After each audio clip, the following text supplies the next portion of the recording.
Hello दोस्तों, राधे राधे। कैसे हैं आप सभी लोग? स्वागत है मेरे नए ब्लॉग में।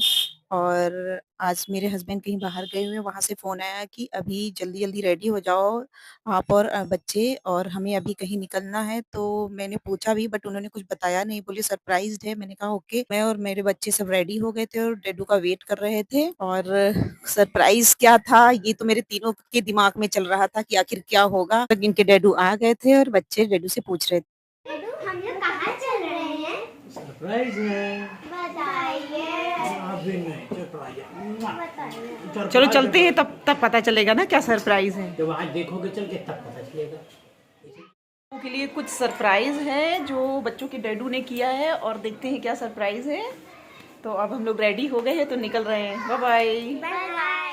सच बात तो ये थी कि मेरे अंदर भी उतना एक्साइटमेंट था कि आखिर सरप्राइज क्या है, और मुझे भी किसी तरीके से पता चला, लेकिन डेडू ने जो है पूरा सस्पेंस बना के रखा हुआ था। मैंने सोचा था मतलब कुछ घुमाने वाली जगह है, लेकिन जैसे ही मैं वहां पहुंची तो ओ गॉड, मेरी खुशी का ठिकाना ही नहीं रह गया था। मुझे पता चल चुका था कि अब डेडू का सरप्राइज क्या है, क्योंकि उन्होंने मेरे लिए स्कूटी प्लान किया था। काफी दिनों से सोच रहे थे, लेकिन शायद आज वो घड़ी आ गई थी कि मुझको स्कूटी मिलने वाली थी। हम लोगों ने ये ब्लैक वाली स्कूटी पसंद करी थी, और क्योंकि ये मेरे लिए स्पेशल आई हुई थी, लेकिन वहां पर एक दूसरी स्कूटी थी और वो ज्यादा अच्छी लग रही थी। तो हम लोगों ने अपना प्लान चेंज कर दिया था। हम लोगों ने बैठ के डिस्कस किया, और खुशी हम तीनों में झलक रही थी, क्योंकि मैंने कई बार कोशिश करी थी स्कूटी लेने की, बट किसी रीजन की वजह से मैं नहीं ले पा रही थी। और आज फाइनली मेरी स्कूटी मुझे मिलने वाली थी। गॉड, या मैं ये कहूँ कि मुझे फाइनली मिल ही गई थी। और आप लोगों को कैसा लग रहा है मेरी स्कूटी का कलर, तो कमेंट जरूर करिएगा। फाइनली हमने सारे स्टेप कंप्लीट कर लिए थे स्कूटी लेने के, और अब लास्ट में ये स्टेप बाकी रह गया था फोटो शूट करवाने का। फोटो शूट हुई, और फिर उसके बाद में हम ये जो बिटिया रानी है, इनका नेचर बहुत ही अच्छा था, और खासकर मेरे बच्चों को ये बिटिया बहुत ही पसंद आई थी।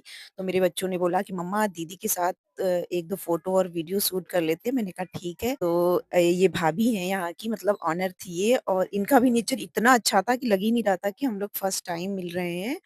बहुत ही अच्छा लगा था। फोटो शूट होने के बाद हम लोग आ गए थे मंदिर। अब हम आ गए थे अपनी स्कूटी को लेके मंदिर में पूजा करवाने के लिए। और यहाँ पर इतने समय क्लासेस चलती हैं फ्री ऑफ कॉस्ट। आसपास के पड़ोसी बच्चे सारे यहाँ पढ़ने आते हैं, और रात में ही यहाँ पर हवन भी होता है। बहुत अच्छा लगता है, मतलब बहुत ही अच्छा यहाँ का एटमॉस्फेयर है। और हम लोगों ने प्रसाद लिया, और उसके बाद में महाराज जी ने यहाँ पर प्रसाद चढ़ाया, हम लोगों को बहुत सारा आशीर्वाद दिया। अब हमारी स्कूटी की पूजा शुरू हो गई थी। तब तक उधर दादी कहने लगी भैया हमको भी देना।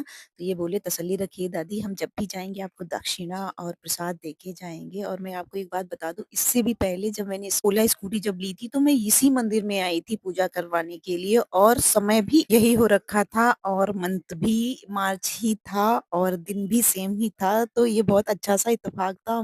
हम लोगों ने कोई भी जानबूझ के प्लान नहीं किया था, ये सब इत्तेफाक था, और इतना सेम इत्तेफाक था कि बहुत ही अच्छा लग रहा था। जब हम लोग वहां पर एजेंसी से निकले थे, तो वहां पास में भी अच्छा सा हनुमान जी का भव्य मंदिर था। हम लोगों ने वहां पर भी हम लोग गए हुए थे, और बच्चों का माथा टिकवाया था, प्रसाद चढ़ाया था। और स्कूटी की पूजा वहां नहीं हो पाई थी, क्योंकि स्कूटी एजेंसी में ही थी, इसकी कुछ प्रक्रिया चल रही थी। वैसे भी आज का दिन बहुत ही स्पेशल था। इतना सब कुछ अच्छा-अच्छा भी हो रहा था, और बराबर हम लोग मंदिर भी जा रहे थे, प्रसाद भी चढ़ा रहे थे। बहुत ही हैप्पी हैप्पी वाला माहौल था। कितने लोगों ने रिलेटिव हनुमान जी मंदिर का नाम सुना है, और कितने लोग दर्शन करने गए हैं, वो मुझे कमेंट करके बताएंगे। और अब हम आ गए थे घर, मेरे बच्चे कर रहे थे एंजॉय। तो कैसा लगा मेरा आज का ब्लॉग? मिलते हैं नए ब्लॉग में, तब तक के लिए टाटा एंड बाय बाय।